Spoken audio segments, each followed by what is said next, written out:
저희가 디모데전서 말씀을 함께 나누고 있습니다. 우리가 지난주에 이 믿음의 아비 된 바울이 믿음의 아들 된 디모데에게 쓴 편지를 우리가 함께 이제 시작을 하면서 이 바울이 디모데에게 은혜와 긍휼과 평강을 빌었죠. 그죠? 바울이 먼저 하나님 앞에 긍휼을 입은 자로 또 말씀의 사역자로 지금까지 하나님께서 세워주셨는데 이 믿음의 아들 된 디모데에게도 긍휼을 구하면서 하나님께서 맡긴 사명을 또한 맡기는 이 바울의 마음을 우리가 함께 보았습니다. 우리도 지금 여기까지 온 것, 우리가 하나님의 말씀을 믿고 또 생명을 얻어서 이 어두운 세상 가운데 빛으로 살아가는 것은 누군가가 우리를 위해서 한 기도와 또 복음을 전하고 또 하나님의 이 말씀, 그 역사와 교회를 이루는 것을 우리가 누리고 있는 것이지 우리 스스로가 하나님을 믿었기 때문에 이 자리에 나와 있는 것이 아니죠. 그래서 우리 교회도 신실하게 이 복음을 전하고 다음 세대들에게 생명을 전하는 그런 교회가 되기를 소원합니다. 여러분, 근데 이 일은 김한선 목회자 혼자 하는 일이 아니겠죠? 우리 성도님들이 같은 마음을 품고 같이 복음을 전하고 하나님의 말씀이 이 어두운 세대 가운데 참 빛이고 하나님 나라를 세울 수 있는 유일한 소망임을 확신하고 믿고 함께 나아갈 때 우리를 통해서 하나님 나라가 이루어질 것이라는 소망이 있습니다. 여러 가지 이제 해산의 수고와 또 양육의 고통이 따르겠지만, 그죠? 우리가 한 아이가 어른으로 자라기까지 얼마나 많은 수고와 고생과 노력이 따릅니까? 어느 때는 막 화도 내야 되고요, 발초. 막 이렇게, 이렇게 혼도 내야 되고요. 막 타일이기도 해야 되고요. 같이 이렇게 즐기기도 하고 막 이렇게 해야 되는데, 그런 수고와 노력이 필요하죠.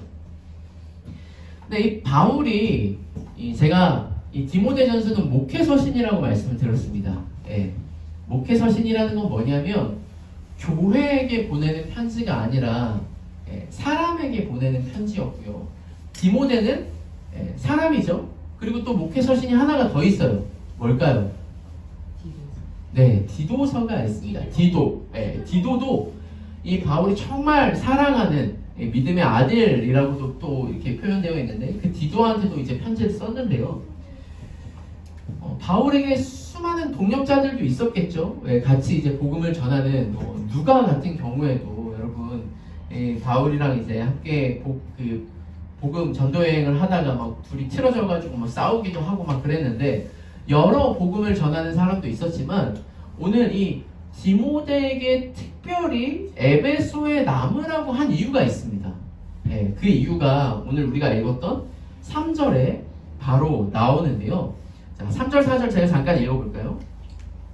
자, 내가 마게도냐로 갈 때 너를 권하여 에베소에 머물라고 한 것은 어떤 사람들을 명하여 다른 교훈을 가르치지 말며 4절 신하와 끝없는 족보에 몰두하지 말게 하려 함이라. 명확하죠. 지금 바울에게 에베소라는 지역 혹은 에베소 교회에 바울이 디모데에게 그곳에 머물라고 했던 이유가 뭐라고요? 다른 교훈을 가르치지 말고 신하와 끝없는 족보에 몰두하지 말게 하려고 한다. 자, 여기 3절에 보면은 동사가 2개가 나옵니다. 여기서 보면은 너를 권하여 라는 말이 나오는데요. 이 권하다 라는 말은 한글 성경이 되게 잘 번역을 했어요. 이게 뭐냐면 명령의 의미보다는 이렇게 청하는 거죠. 상당히 인격적인 어떤 존중과 또 그 사람에 대해서 이렇게 청유하는 어떤 뜻에서 하겠니? 라고 이렇게 했던 것 같아요. 그러니까 지금 바울이 디모데에게 에베소에 가라고 한 것은 바울의 어떤 강압적인 명령이 아니라 디모데에게 이제 청했던 거고 인격적으로 이렇게 바라면서 이렇게 얘기를 했던 거고 거기에 디모데가 또 바울의 어떤 권유에 순수하게 이제 받아들여서 에베소로 갔던 것 같아요. 그런데 여기 보면은 어떤 사람들을 명하다라고 말할 때는 이것은요 자기의 권위와 어떤 이 직분을 가지고 거의 명령하다시피 말하는 거예요. 그러니까 군대에 보면은 군대 상사가 상관이 이 밑에 있는 사람한테 말할 때 그냥 할래가 아니라 해라고 할 정도로 강하게 말을 하는 거죠. 뭘 명합니까? 다른 교훈을 가르치는 사람들에 대해서 하지 못하게 하는 거예요. 그래서 권위와 강제성을 가지고 하는 어떤 명령인데, 우리가 작년에 우리 갈라디아서에도 보면은 이 교회에 항상 있었던 문제 중에 하나가 뭐였습니까? 갈라디아서도 바울이 처음 교회에게, 이 갈라디아 교회에게 복음을 전하고 나니까 누가 들어왔어요? 이단과 같은 율법주의자들이 들어왔어요. 그러니까 이 율법주의자들이라는 것은 뭐냐면은 복음 외에 뭐 할례를 행해야 된다거나 뭐 여러 가지 절기를 지켜야 한다거나 이런 이 율법을 지켜야 한다는 율법주의자들이 들어와서 그들을 경계하라고 한 게 갈라디아서였다면, 지금 거의 바울의 사역의 마지막 쓴 이 책에서도 바울이 지금 뭘 경계하고 있냐면 에베소 교회에 다른 교훈들을 전하는 사람들이 와서 그 사람들을 경계하고 있는 것이죠. 그리고 아주 강력하게 그것을 하지 못하게 해라 라고 지금 디모데에게 명하는 겁니다. 그래서 저희가 이제 성경을 좀 연구하셨다면, 저희가 이제 성경 오늘 11절까지가 지난주 성경 연구 본문이긴 했는데요. 여기서 보면은 다른 교훈이 있고요. 또 어떤 교훈이 있나요?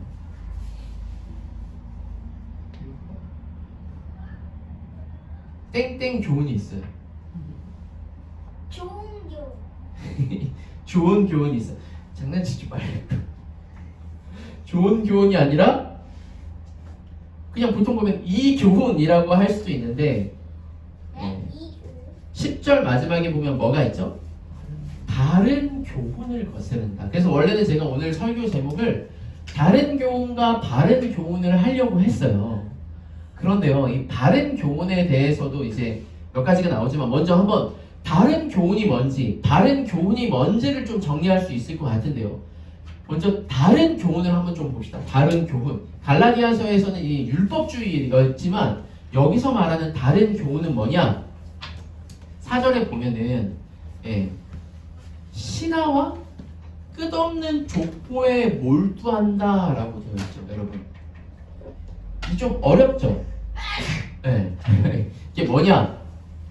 자, 당시 에베소 지역과 로마 시대에는 사람들이 많이 유행했던 게 있어요.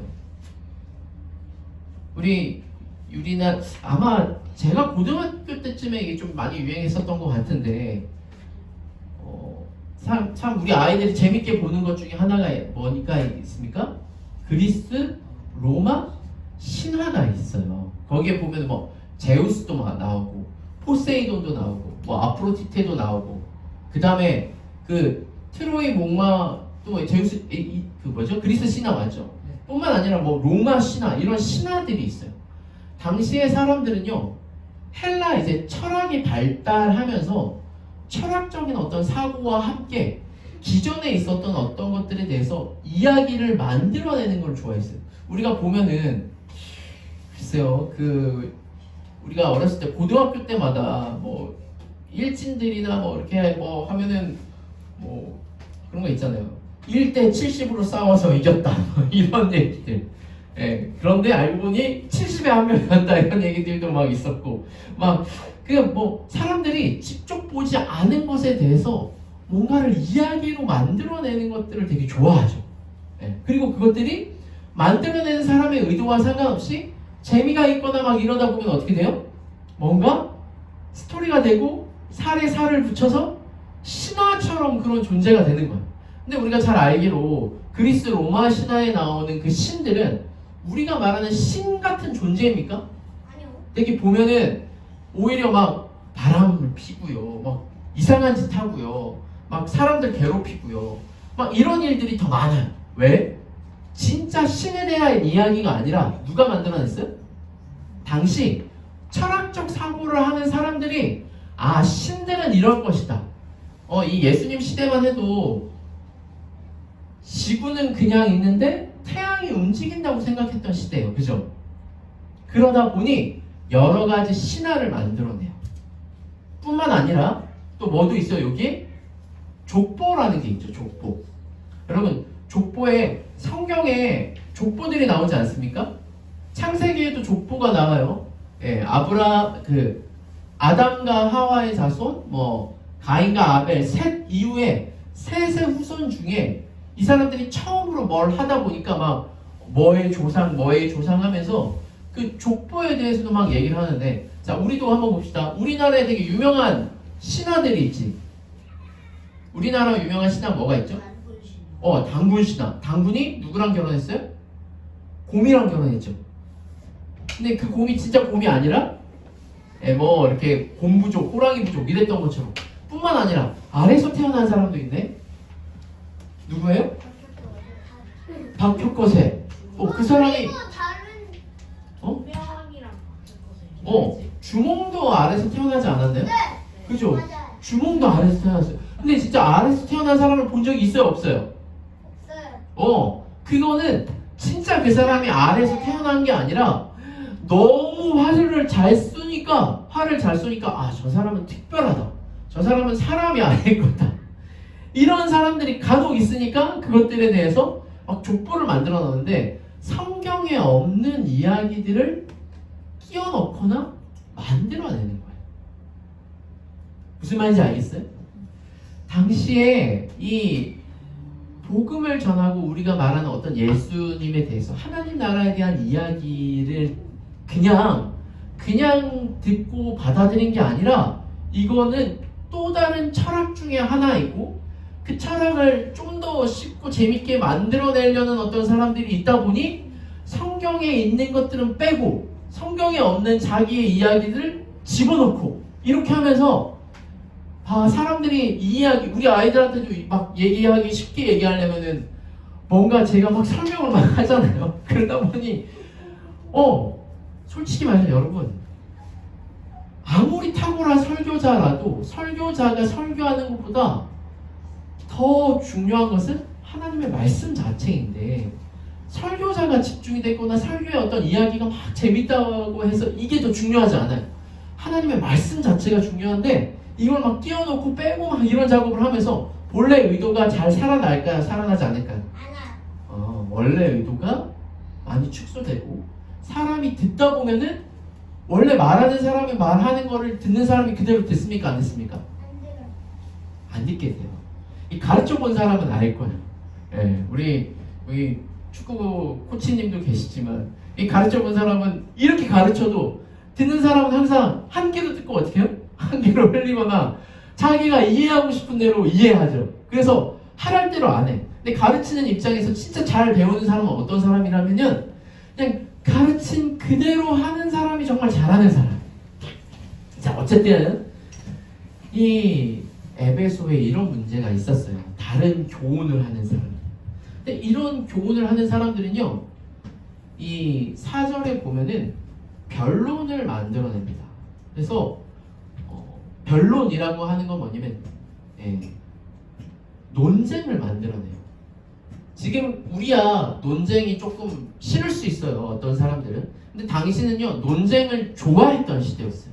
그래서 당시에 닭이 먼저냐 달걀이 먼저냐 이것 가지고도요 수없이 싸움하고 정답이 있어요 없어요? 알 수 있어요 없어요? 알 수 없죠. 이걸 가지고요 막 몇 날 며칠을 싸움하는 거야. 계속 논쟁을 하는 거야. 의미가 있는 논쟁입니까? 그렇지 않죠. 그런데 이걸 가지고 계속 논쟁을 만들어내는 거예요. 왜? 당시 철학이 발달하는 시대였기 때문에 그래요.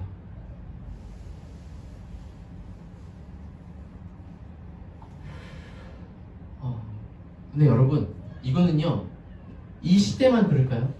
그러니까 디모데와 바울이 있었던 그 시대만 이 다른 교훈이 유행했을까요? 그렇지 않습니다. 복음이 있어온 이래 예수님이 십자가에서 돌아가시고 부활하시고 성령이 임해서 교회가 있어난 이후에 외부적으로 기독교를 핍박하는 많은 공격들도 있었지만 내부적으로는 이 복음에 대한 싸움이 늘 있었던 것이죠.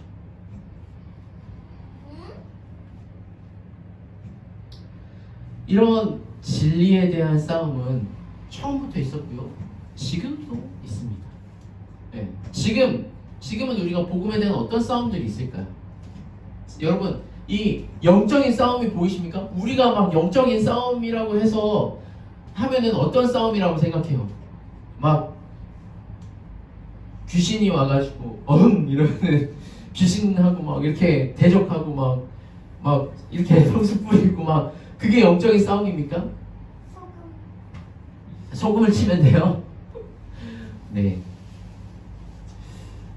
지금 제가 잠깐 이 우리 기독교의 역사를 좀 같이 좀 보려고 합니다. 약간은 우리 아이들도 그렇고 우리 성도님들이 익숙하지 않고 좀 재미가 없을 수도 있는데요.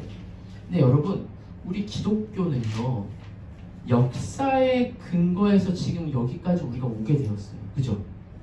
우리 대한민국도 역사가 있는 민족입니다. 그죠? 하루아침에 생긴 민족이 아니에요. 우리나라에 어떤 역사가 있었죠? 뭐 당군 신화로부터 시작해서 수많은 한국의 위인들 100명 이상 되겠죠. 우리가 모르는 진짜 영웅들도 있을 거예요. 근데 그 영웅들이 다 있진 않더라도 우리나라를 지켜왔던 많은 인물들과 또 많은 역사들, 뭐 고조선, 뭐 고구려, 백제, 신라, 뭐 발해, 뭐 이런 역사들이 쌓여서 지금 우리까지 왔고요. 어떻게 보면은 이 일제시대, 어려운 이 시대도 우리에게는 아픈 역사지만 우리도 이 역사를 딛고 여기까지 왔기 때문에 그 아픈 것도 우리가 반면교사를 삼는다거나 그것들을 잘 우리의 발판으로 삼아야 되겠죠. 근데 기독교도 마찬가지입니다. 우리가 이 교회의 역사를 잠깐 보면서 우리 신앙을 점검하고 어떤 신학적인 관점들, 지금 우리가 그냥 있는 게 아니라 여러 신학들이 우리에게 혼재해 있어요. 그리고 다른 지식과 함께 이 성경적인 교회가 우리가 어떻게 나아갈지를 한번 좀 같이 봤으면 좋겠는데요. 먼저는 여러분, 자, 예수님이 돌아가시고 난 후에 첫 시대 AD 한 70년 전까지를 이제 70년부터 초대교회가 생겨납니다. 그죠? 지금 바울이 복음을 전하고 4차 전도 여행, 1, 2, 3차, 4차 전도 여행도 초대교회예요. 이때는 사도들이 있었고요. 다들 예수님이 곧 오신다는 믿음을 가지고 소망을 가졌던 시대입니다. 하지만 또한 극심한 박해가 있었죠. 이때 진짜 사자밥이 되고요. 사람들에게 예수님을 믿는다고 목숨을 잃었던 그런 시대가 초대교회였어요. 초대하는 교회가 아니라 시작하는 교회를 초대교회라고 해요. 그런데요, 이 초대교회 극심한 핍박과 이게 카타콤 이렇게 해가지고 막 땅속으로 들어가서 숨고 그런 일들이 있었는데 언제부터 복음이 좀 자유를 얻게 되었을까요? 네, 로마에 콘스탄티노플이라는 황제가 있었습니다. 이 로마의 콘스탄티노플 황제가 원래는 이 로마는요, 뭘 믿었던 나라냐면은 태양신을 믿었어요. 그래서요, 우리가 이집트 말고도 많은 나라들이 태양이나 이런 것들을 많이 믿었어요. 근데 로마도 태양신을 믿었는데 이 콘스탄티노플이 전쟁을 치르기 전에 태양신에게 제사를 드리고 있었는데 그때 하늘로부터 음성이 있었어요. 이 징표가 너를 승리하게 하겠다 라고 하면서 콘스탄티노플이 딱 하늘을 보니까 어떤 징표가 보였을까요? 이 징표예요. 이 징표가 뭐예요? 예수 그리스도. 우리가 JX라고도 하고 지저스 크라이스트라고도 하는데 당시 로마로 이 예수님에 대한 어떤 이 표시의 징표가 이 콘스탄티노플이 보였고 콘스탄티노플이 그 징표를 보고 모든 전쟁 군사의 방패에 이 마크를 다 새기고 자기의 깃발에도 이거를 새겼어요. 그리고 전쟁을 나갔어. 어떻게 됐을까요? 이겼어요. 그래서 그때부터 로마는 기독교를 국교화합니다. 그래서 이 기독교인들이 숨어 있다가 이제 나오기 시작했고요. 로마 황제가 밀어주는 국교, 로마의 국교가 되니까 이제 많은 사람들이 기독교를 믿기 시작했어요. 그런데 아이고 제가 뒤로 보내네요. 그런데 이 기독교가 국교화되고 나서 종교가 힘을 얻고 나니까 이때는 우리가 기독교가 아니라 뭐였어요? 카톨릭, 천주교였어요. 이 카톨릭이 점점 정치와 경제를 이렇게 잡고 힘을 얻었고요. 그 후에 이제 동로마와 역사적으로 서로마가 이제 분리가 되면서 약간의 이제 국교도 조금 이제 뭐 둘 다 이제 천주교를 믿긴 했지만 이 동로마 제국과 서로마 제국이 이제 믿는 이 믿음도 조금 이 갈라지면서 좀 갈라지게 되었는데 더 이게 결정적인 사건이 있었던 게 이 십자군 전쟁입니다. 이 서로마에 있었던 천주교가 이 십자군 전쟁을 치르면서 동쪽으로 가면서 이 콘스탄티노플을 또 이렇게 막 전쟁을 일으키고 이런 일들이 있었습니다. 근데 점점 이 종교가 기독교의 어떤 순수한 어떤 신앙과 믿음을 지키지 않고 이 교황과 이것들이 득세를 하니까 어떨 때는 황제보다 더 힘이 있었던 것이 교황이 됐어요. 그러니까 이 종교가 어떻게 되냐면 점점 카톨릭이 타락을 하고 부패를 합니다. 어디까지 가요? 돈을 받고 면죄부를 판다든지 사람들에게 어떤 고행을 시키고 믿음으로가 아니라 사람들에게 돈을 받고 점점 이것들이 이제 큰 힘을 얻게 되죠. 그리고 또 그때 뭐가 있었냐면은 이 십자군 전쟁 때도 흑사병 뭐 이런 게 있다 보니까 이 구원을 얻게 하려고 막 돈을 받아내기 시작하는데 돈을 받는 사람들도 정식 어떤 신부가 아니라 그것도 돈 주고 신부를 주고 사고 이렇게 하니까 점점 타락하게 되었어요. 그래서 1517년 뭐가 일어나냐면 종교개혁이 일어납니다.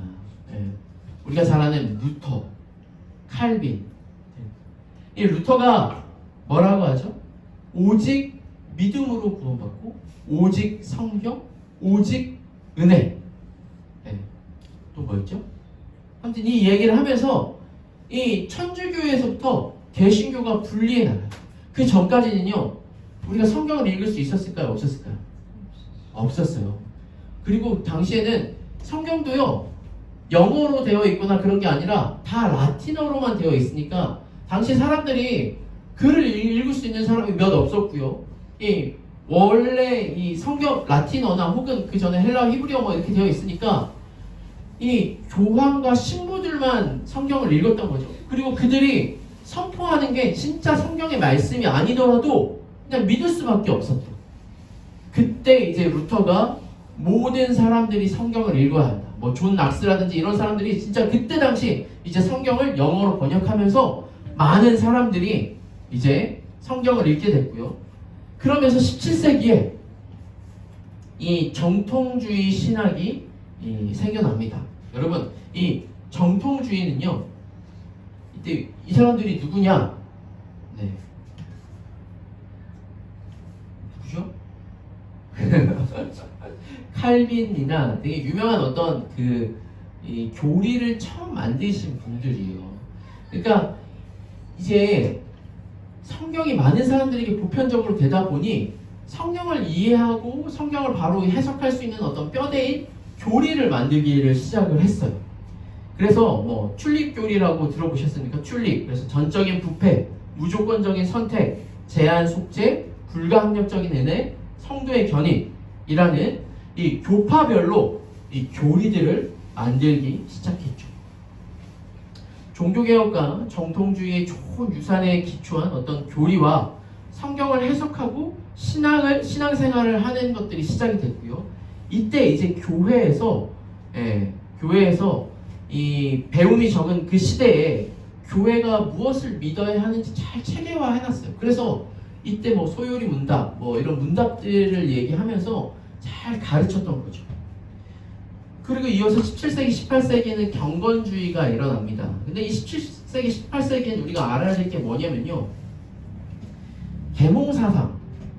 이때 사람들이 이제 문자가 체계화되고 이러면서 학문이 좀 발전하면서 뭔가 생각을 하기 시작하고 뭔가 기존에 있었던 걸 깨는 어떤 사회적인 분위기에서 이 형식주의적인 어떤 신앙을 비판하고 경건한 삶을 이루려고 하는 어떤 경건주의가 생겨나기 시작을 했어요. 그래서 이때에는요, 약간 그래도 진리와 삶의 조화. 그러니까 그냥 교회만 다니고 이것만 아는 게 아니라 이제 내 삶에서 정말 하나님을 믿는 어떤 것들이 이제 체계화되기 시작을 했는데 이 경건주의 때 처음 소그룹 형태의 어떤 성경 공부와 교리 공부들이 생겨났다고 해요. 근데 여러분, 자, 조금씩 뭐가 생기냐면요. 정말 우리가 믿는 어떤 신앙, 종교로서의 어떤 신앙이 어떤 틀을 뛰어나기 시작하면서 반면에 뭐가 생겨났냐면 개인주의적인 어떤 신앙이 조금씩 사회적으로나 개인적으로 변모가 되기 시작을 합니다. 그래서요, 이 반지성주의, 개인주의가 이때부터 들어오기 시작을 해요. 그러면서 18세기에 1차 대각성 운동, 여러분 조나단 에드워즈라는 사람 혹시 목사님 뭐 이렇게 들어보신 적 있으십니까? 네, 18세기에 이제 대각성, 이제 사람들이 어떤 목회자의 어떤 설교를 통해서 많은 사람들이 모이고 내가 지금까지 진짜 믿었던 것이 바로 믿는 것이 맞냐, 서로 이제 이것들을 막 전하면서 이 청교도의 어떤 경건주의 운동, 그리고 당시 어떤 합리주의와 계몽주의와 이신론 등에 대해서 반대하면서 어떤 체험과 그리스도를 닮아가려는 어떤 열정들, 이런 것들이 생겨나면서 막 이렇게 마음이 막 뜨거워지는 시기가 1차 대각성 운동이었어요. 그러니까 그전에는 그냥 어떤 형식 위주였는데 이제 내 마음이 막 뜨거워지고 정말 이 성령의 어떤 것들을 사모하게 되고, 그죠? 그러면서 이 냉랭한 어떤 신앙을 타파하고 열정적인 어떤 실천적인 그런 사랑과 그런 신앙을 열망을 하기 시작했죠. 그리고 이 감리교회 존 웨슬리도 이 1차 대각성 후에, 이 1차 대각성 운동 때, 여러분 이 감리교가 지금은 좀 우리가 봤을 때는 이제 뭔가 이 자유주의라고 생각할 수 있지만, 이 존 웨슬리라는 사람은요, 유럽을요 50년 동안 말을 타고 유럽 전역을 다니면서요, 유럽 전역을 다니면서 한 4만 번 이상의 집회를 했대요. 그래서 이 말씀을 선포하느라고요, 말에서도 내리지 않고 막 복음을 전하고 또 가서 복음을 전하고 막 그랬던 되게 열정적인 사람이었어요. 막 부흥이 일어났고 전도의 열망이 일어났죠. 근데 이제 19세기에 들어서 2차 대각성 운동이 일어납니다. 이때 찰스 피니, D.L. 무디 이런 사람들. 근데 역사적으로도 이제 점점 이 계몽주의가 일어나고 나서 산업운동과 여러 가지 1차 세계 전쟁 이런 것들이 일어나는데, 2차 대각성 운동은요, 사람들이 과학이 발전하고 인류가 발전하니까 점점 성경은요, 옛날 고리타분한 게 되는 거예요. 솔직히 말해서 여기에 우리 성경을 믿는다고 앉아있는 우리 성도님들이 일반적이 아니라고 생각을 합니다. 그렇죠? 이게 우리가 2000년 전에 이 이야기를 믿는다는 거는 지금 발달한 과학과 이 문명에 봤을 때 되게 어리석고 미련한 것 같은 거예요. 그때 당시 사람들도 그랬겠죠. 이제 막 자동차가 생겨나고 막 비행기가 생겨나고 이제 태양이 움직이는 게 아니라 지구가 움직인다, 막 이런 과학이 발전하면서 막 이렇게 봤을 때 막 홍해 물이 갈라지고 요나가 물고기 뱃속에 들어가고, 이거는요 다 공상의 이야기고 진짜가 아니고, 다니엘서에 나오는 어떤 계시들 이런 게 진짜 이게 맞냐, 이거는 그냥 꾸며낸 하는 이야기가 아니냐라고 하면서 성경도요 점점 진리로 믿기보다는 그냥 자기네들이 필요할 때만 보는 어떤 시대로 점점 변모가 됩니다. 그때 뭐 2차 대각성 운동과 함께 뭐가 일어나냐면 여러분 자유주의가 들어오기 시작해요. 자유주의. 18세기 어떤 계몽주의, 낭만주의, 산업혁명에 이어서 뭐 이게 몇 명의 뭐 플라이드 슬라이어 마하어라든지 여러 이제 자유주의 신학자들이 이제 생겨나는데 성경도요. 성경을 그대로 믿는 게 아니라 뭐의 근거로? 과학과 이성의 근거로 성경을 판단하기 시작을 하는 거예요. 그때 이제 19세기에 이제 성결 운동이 일어납니다. 그때부터 이제 미국의 이 성결 운동이라고 하는 건 뭐냐면요. 이제 진짜 믿는다라는 거는 성령을 받아야 된다. 성령 세례를 받아야 된다라고 말하면서 성령 세례를 강조해요. 근데 여러분, 우리가 잘 아는 교회 중에 성령 세례를 강조하는 교회가 있죠. 어딜까요? 우리 아이들은 잘 몰라요. 저기 여의도의 큰 교회. 네, 여의도 순복음 교회. 그래서 성결 운동이라고 하지만 이 성령을 주장을 하면서 결단과 헌신을 얘기를 해요. 이게 여러분 나쁜 건 아니죠. 우리가 진짜 결단해야 되고 헌신해야 되고 주를 위해 살아야 되는데 그러려면 성령을 받아야 된다. 그래서 막 방언을 해야 되고 성령을 받으라 라고 이때부터 합니다. 이 모습이 지금 이제 한국교회 안에도 한때는 너무나 유행했고 저도 어렸을 때 방언을 하지 않으면은 구원받지 않은 것이다 라고 주장을 하고 처음에는 이 여의도 순복음교회도 이단이라고 했는데 지금은 이제 이단이 아닌 걸로 이제 받아들여지긴 했죠. 그런데 그때도 이거에 대해서 되게 많이 혼란이 있었지만 막 사람들이 워낙 열광을 하고 막 부흥을 하니까 받아들여질 수밖에 없었던 것 같아요. 자, 그러면서 19세기에 뭐가 생기냐면 이제 근본주의, 그러니까 자유주의에 대항해서 기독교 유산을 지키려고 일어난 운동이긴 한데요, 여러분. 이 근본주의가 우리나라의 근본주의적인 어떤 모습들이 되게 많습니다. 왜냐? 우리나라가 처음 선교를 들어왔을 때 우리 장로교는 이 언더우드 선교사님, 그리고 감리교는 아펜젤러 선교사님 들어왔는데 그분들이 들어왔을 때 이 서구 시대의 어떤 이 신학의 영향은 근본주의였어요. 그래서 근본주의의 아주 5가지 근본적인 진리, 뭐 예수 그리스도의 신성, 동정녀 탄생, 대속적 죽음, 재림과 성경 무에 대해서 얘기를 하는데 이게 틀린 말은 아니잖아요. 그러니까 다시 근본으로 돌아가야 된다. 여러분 이게 틀린 말은 아닙니다. 그런데 근본으로 들어가는데 정통적인 어떤 신앙이라기보다는 딱 핵심만 붙잡다 보니까 뭐가 약해지냐면 신학이 약해지고 신앙 고백이 축소되고 반지성적인 태도, 그러니까 성경을 보는 게 아니라 딱 이 핵심만 붙잡으면 돼. 그리고 개인주의의 어떤 신앙으로 집중됐어요. 그러니까 우리가 하나님을 믿고 예수를 믿는다면서 교회로 살아가는 게 아니라 너가 세상에서 너 혼자 잘 믿으면 되지. 너 혼자 하나님 믿고 확신을 있으면 돼. 이렇게 되는 거예요. 그리고 당시 이 세대주의적인 것도 이 근본주의 안에 있는데 네. 그러면서 이 예수천당 불신지옥도요.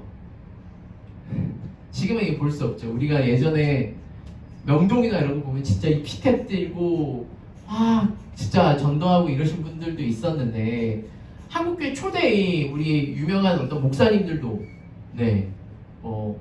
그런 분들도 예수천당 불신지옥 막 이런 얘기 하셨잖아요. 이제 근본주의 어떤 영향을 받아서 믿는 사람 구원받고 믿지 않는 사람 지옥 간다. 약간 이렇게 이원론화되는 약간 그런 모습들이 있었고요. 그 다음에 이제 오순절주의, 아까 말했던 이 오순절 학파, 이 성결운동이 좀 더 확대가 돼서 19세기에 오순절이 좀 나아갑니다. 그래서 전 세계적으로 어떤 영향이 있었냐면 신사도 운동, 영적인 거 해서 아마 뭐 예전에 제가 우리 허준 집사님이랑도 뭐 얘기를 했었던 것 같은데 저희가 유리 같을 때 교회마다 부흥사를 오셔서 뭐 했냐면 머리에 안수를 하면 다 뒤로 넘어가고 그래서 그때 또 예전에 그런 얘기도 있어요. 이빨도 이제 아말감이 금이빨이 된다 뭐 그런 일들도 있었는데 점점 뭔가 이렇게 성령의 어떤 능력만 중요시하고 방언과 어떤 은사와 이런 것들을 무리하게 강조하는 오순절주의가 있었던 것이죠. 그리고요, 최근에 와서는 20세기 돼서는 이제 1차 세계대전 이후에 사람들이 이제 그전에는 지식을 막 우월시하다가 지식이 이제 다가 아니라는 걸 또 깨닫게 돼요. 그러니까 이 칼바르트라든지 이런 사람들이 이제 신정통주의의 어떤 운동이 일어났는데 자유주의에 이어서 이제 세계 기독교의 대세가 된 게 신정통주의인데요. 이게 뭐냐면 신학에서 벗어나 자유롭게 신학을 하는 그런 풍토가 생겨납니다. 그래서 뭐 정통신학과는 다른 약간 자유로운 자기들의 주장이 다 막 여러 곳곳에서 자기의 주장들이 막 생겨나게 되는 거죠. 그래서 이때 이런 얘기가 나요. 성경 자체는 하나님의 말씀이 아니지만 하나님이 역사하실 때 그 말씀이 우리에게 하나님의 말씀이 된다. 맞아요, 틀려요? 근데 그 기본 사상 안에 생겨난 게 뭐냐면 큐티예요. 큐티를 할 때 처음에 뭐라고 하냐면요, 오늘 내게 주시는 말씀이죠. 그러니까 성경을 읽을 때 성경을 전체 다 읽고 이것들을 그대로 받아들이는 게 아니라 뭐예요? 딱 하나 나한테 감동이 됐어. 그럼 그 말씀만 붙잡는 거예요. 하나님의 말씀이라고 하기 전에 하나님의 말씀이 될 수 있으니까 나에게 감동을 주는 말씀만 하나님의 말씀인 거야. 이런 사상이 신정통주의가 되는 거죠. 그리고 거의 다 왔어요, 여러분. 이제 최근에 이제 마지막 뭐냐면요, 신복음주의라고 합니다. 이 신복음주의가 뭐냐, 옛날에 이 복음주의의 어떤 영광과 회복을 추구하고 근본주의를 좀 벗어나자 뭐 약간 이러면서 근본주의의 어떤 약점을 넘어서서 어떤 성과 조금 더 나아가자 이래서 적극적으로 복음을 전파하고요, 또 세상과 대화하려고 애쓰다 보니 여러분 뭐가 생겨나면요, 교회 안에 여러 가지 세속적인 것들도 융합이 되어버립니다. 그게 뭐냐? 우리 잘 안 보이실 텐데 심리학이 들어오고요, 교회 안에 심리학이 들어와요. 그리고 마케팅이 들어오고요, 교회도요 뭔가 이렇게 부흥하기 위해서 여러 가지 세속적인 것들과 그 학문들을 들어와서 그것들을 사용하게 돼요. 그리고 이 교회의 모습이 이제 이머징 처치라고 하는데요, 이제 이 주변에 여러 가지 교회 모습들이, 그러니까 기존의 교회 모습이 아니라 여러 교회 모습들이 생겨나게 될 겁니다. 그래서 요즘은요, 제가 보면은 막 목사님들이 설교를 하거나 뭐 찬양하거나 이런 영상들 간혹 보시면은 이렇게 말씀을 선포하고 이런 구조가 아니라 콘서트장처럼 막 요즘 교회들이 다 변화되기도 하죠. 그리고 말씀하는 사람이 가운데 서고 나머지 사람들은 다 삥 둘러 앉아 있다거나 뭐 여러 가지 이런 형태들, 이런 것들이 이제 이머징 처치, 교회만 하는 게 아니라 뭐 이제 여러 가지 교회 안에서 세속적인 것들을 잘 받아들이기 시작을 해요. 그래서 뭐 그때 뭐 강당 초청, 강당으로 막 올라오게 사람들 하고요, 교회에서도 경영학과 이런 것들이 또 생겨나게 되는 것이죠. 소비자 지향의 어떤 재미와 오락 이런 것들도 교회 안에 들어오게 됩니다. 자, 이렇게 보면요, 여러분. 그죠? 교회가요, 그냥 하루아침에 뚝 생긴 게 아니에요. 그죠? 여러 가지 신학들과 역사와 전통을 거쳤어요. 여러분, 제가 이거를요, 우리 성도님들에게 이게 지금 몇 시간짜리 강의를 제가 그냥 짧게 말씀을 드리는 건데 왜 이 이야기를 드리느냐? 초대교회부터 지금까지요, 이 신학이 오면서 제가 지금 앞에 있었던 신학들을 싸잡아서 뭐 나쁘다라고 얘기하는 게 아닙니다. 이럴 수밖에 없는 상황. 우리가 뭐 아마 경란 자매도 신학을 공부하면요, 칼바르트 이런 사람을 지금 생각하면요, 뭐야 이렇게 성경도 믿지 않고 이게 신학자라고 할 수 있을 정도로 자유주의 신학이라고 할 수 있지만, 그때 당시에는요 진짜 넘볼 수 없는 세계적인 석학이었고, 그때 당시에 나왔던 엄청난 어떤 신학의 어떤 흐름이었어요. 근데 왜 지금 제가 이 이야기를 하냐면, 기독교의 모든 역사를 걸쳐서 이 어떤 보여지는 형태, 지금의 어떤 심리학과 상담 이런 것들이 제가 나쁘다라고 얘기하는 게 아닙니다. 근데 그 안에 우리의 뭐가 있냐면 영적인 싸움과 전쟁이 있어요. 뭐냐? 성경이 먼저냐? 성경 외에 다른 것이 먼저냐는 거예요. 당연히 하나님의 말씀을 붙잡고 교회가 교회로 살아가면서, 저도 가르치다 보면은 뭐 제가 최근에 우리 영환 형제한테도 뭐 사랑의 언어 이런 것들도 이제 심리학이거든요. 이제 두 분이 결혼을 할 때 이제 서로의 사랑의 언어 이런 것들도 테스트 해보고 뭐 이렇게 심리학을 이제 사용할 때도 있습니다. 그런데 그게 주가 아니라 뭐가 먼저예요? 하나님의 말씀과 복음이 먼저고, 이거를 이제 반찬처럼 이렇게 에피타이트 뭐랄까요? 그냥 이렇게 곁들여서 사용하는 건데, 이게 역전이 될 때가 있죠. 이게 먼저가 아니라 뭐라고요? 다른 것들이 주가 되는 교회와 하나님의 말씀보다 더 중요하게 여겨지는 것들이 교회 안에서 자리 잡을 수가 있다라는 거예요.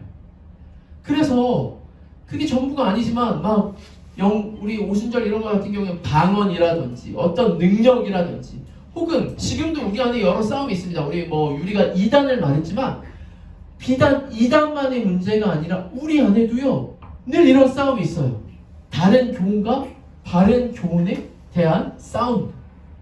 근데 여러분, 우리는요 어쩔 수 없는 이 시대의 아들들입니다. 저는 이 시대의 아들들이라고 가르침을 받았고, 저뿐만 아니라 우리 성령님들도 마찬가지일 거예요. 그리고 우리 시대보다 우리 유리와 우리 소희, 루이 이 아이들이 컸을 때는요, 제가 처음 대학교 공부할 때는 포스트 모더니즘이라고 했거든요. 지금은 포스트 모더니즘도 끝났어요. 이제는 뭡니까? AI 시대가 발달하고, 이제는요 앞에서 목회자가 설교하지 않아도 내가 듣고 싶은 거 다 영상으로 들을 수 있고, 내가 원하는 답을 찾으려면은 스승이 필요 없고 컴퓨터에게 물어보면은 더 훌륭하고 더 좋은 것들이 많이 나오는 시대가 돼서, 이 역사적으로도 한 1000년 동안 지켜왔던 어떤 신앙과 교리들이 500년, 300년, 100년, 50년 안에 확 바뀌는 시대가 될 거예요. 근데 여러분, 우리가 시대를 보기 전에 뭘 봐야 됩니까? 시대는 늘 싸움이 있었다. 영적인 싸움이 있었다.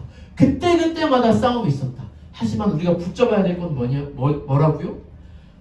다른 교훈과 바른 교훈 중에 바른 교훈을 붙잡아야 돼요. 우리는 다른 교훈에 집중하면 안 돼요. 제가 아까 다른 교훈이 뭔지를 얘기했지만, 그때 당시 에베소 교회 당시 어떤 철학과 이런 것들로 인해서 했던 다른 교훈이 아니라, 지금 우리가 봐야 되는 바른 교훈이 뭡니까? 우리 11절에 오늘 설교의 제목이기도 하죠. 이 교훈은 내게 맡기신 바 복되신 하나님의 영광의 복음을 따름이라.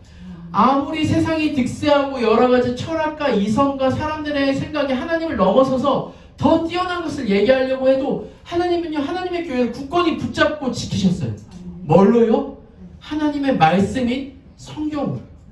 지금도 하나님의 말씀이 성경이 진리임을 믿고 그것을 순수하게 받아들이고 붙잡는 사람들에 의해서 교회는 유지가 되어지고 여기까지 왔으며, 하나님의 나라가 올 때까지 교회는 이것을 붙잡을 것입니다. 여러분, 우리가 싸워야 할 싸움은 뭡니까? 말씀으로 되냐 말씀으로 되지 않냐. 제가 이 한책사, 지금 BLF라는 그 단체에서도 배운 게 뭐냐면요, 목회자들도 다 성경으로 목회를 하고 교회를 이룬다고 하죠. 그런데요, 이게요 달라요. 여러분, 누가 목사님이 나는 성경 무시한다 이런 사람이 없어요. 다 성경으로 설교를 해요. 근데 성경으로 하는 게 아니고요. 성경을 쓰고 성경보다 앞서선 어떤 지식과 자기의 어떤 뜻을 얘기하는 게 더 크다 보니 성경을 연구해야 된다. 목회자가 성경을 연구해야 되고 성도들도 성경을 봐야 되고 우리가 천주교에서 나와서 카톨릭에 나와서 처음 종교개혁자들이 했던 것 정통주의 신학자들이 했던 게 뭡니까? 성경의 교리들, 성경의 어떤 것들을 붙잡고 끝까지 쌓았던 것입니다. 이거 한 구절만 우리가 한번 같이 읽을게요. 말씀을 마무리하면서 5절. 이 바른 교훈, 이 교훈이라고 하지만 바른 교훈, 우리 5절 한번 다 같이 읽어볼게요. 5절 시작. 이 교훈의 목적은 청결한 마음과 선한 양심과 거짓 없는 믿음에서 나오는 사랑이거늘. 네. 자, 목적, 이 바른 교훈의 목적은 사랑이에요. 여러분, 우리가 하나님을 진짜 예수님을 믿고 성경을 믿잖아요. 그럼 우리는 사랑하게 됩니다. 어떻게 해요? 하나님을 사랑하고 이웃을 사랑하는 게 성경이 우리에게 주려는 목적이에요. 그런데 그 하나님의 바른 교훈의 목적에 이르기까지 우리에게 있어야 할 태도가 뭐냐? 3가지 외우셔야 되는데요. 첫 번째가 뭐라고요? 청결한 마음, 선한 양심, 거짓 없는 믿음. 이거는요, 여러분 목회자만 있어야 되는 게 아니고 누구도요? 성경을 보는 우리 모두가 있어야 돼요. 청결한 마음과 선한 양심과 거짓 없는 믿음으로 하나님의 말씀을 대하는 우리 진리와 자유교회 되기를 주님의 이름으로 축원합니다. 자, 이 부분은 앞으로 디모데전서를 하면서 제가 계속해서 말씀을 드릴 거예요. 오늘 우리가 이 영광된 복음을 따르는 교회는 영광된 복음이에요. 여러분, 세상의 싸움 중에 나라가 흥망하기도 하고 망하기도 합니다. 어떤 기업이 막 잘되기도 하고 뭐 사라지기도 해요. 그런데요, 풀은 마르고 꽃은 시드나 뭐만 영원합니까? 하나님의 말씀은 영원합니다. 그 말씀을 붙잡는 교회는요, 수많은 역사의 전통과 우리의 좋은 믿음의 신앙의 선배들이 지켰던, 목숨을 걸고 지켰던 그 진리를 붙잡고 살아가는 교회가 진짜 교회예요. 우리도 교회는 성경으로만 씁니다. 성경 위에 삽니다. 여러분, 수많은 사람들이 있다고 교회라고 하지 않아요.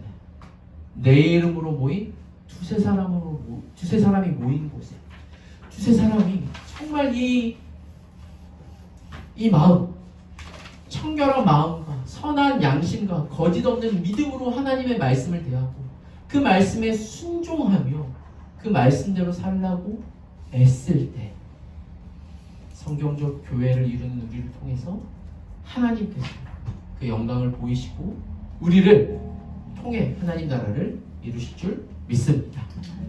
함께 이 시간 기도하겠습니다.